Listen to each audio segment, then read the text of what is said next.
I'm Chris Kubal. Here's a look at your local 5 weather impact forecast. We have a weather impact alert in place for Friday evening, tracking for storms to form initially over the southwestern portion of the state and track northeastward through the evening.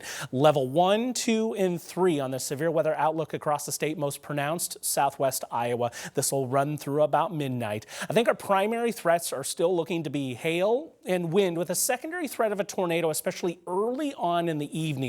We go later into the evening, the atmosphere at the surface at least will try to stabilize a little bit, and while a spin up along an eventual line of storms will be possible, I think that greatest tornado risk is going to be when these storms are more individual in nature early on in the evolution. Amounts of rain here still pulling down anywhere from 1/2 of an inch to an inch plus of rain streaking across central Iowa. That's on top of the some places 1 to 3 inches of rain that was observed earlier this morning. Now through midnight, here's a look at our threats. Hail is going to be highest, followed by damaging wind and tornadoes.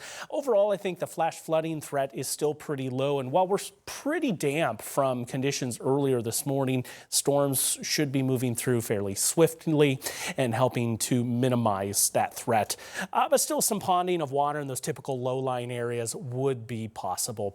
Here's futurecast. I do have wind gusts plotted to see if any of these storms will stir up the wind as they pass overhead. But looking at that formation, initially individual, but forming more into a line as they push east and northeastward. Looks like the metro getting in on this from about 7 to 8 o'clock.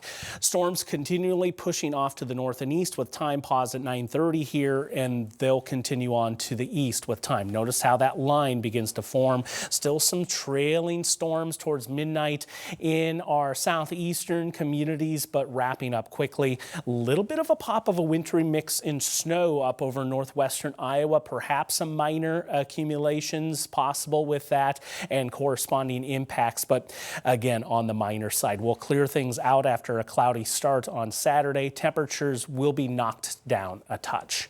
35 tonight. We have that weather impact alert in place, then clearing out through the day on Saturday, a mix of upper 40s and low 50s across central Iowa. We will see the warmest readings in the southern part of the state. Clouds will clear out from west to east as we go through the morning and midday hours.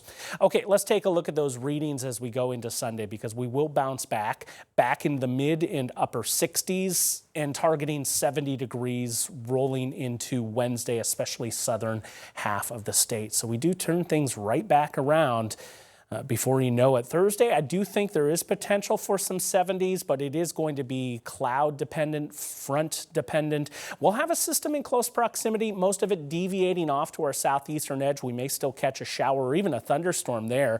But a pretty pronounced drop in those temperatures into the middle of the week. We'll see a big drop there, maybe even closing with a snowflake early on Tuesday morning as that system gets out of here. Still kind of an active stretch of days ahead with numerous 20 to 30% chances for rain, and in the cold periods perhaps a mixture of rain and snow being possible, but nothing jumping off the page at this point. Too much run-to-run variability in the data, though some larger storm systems may be possible in this stretch.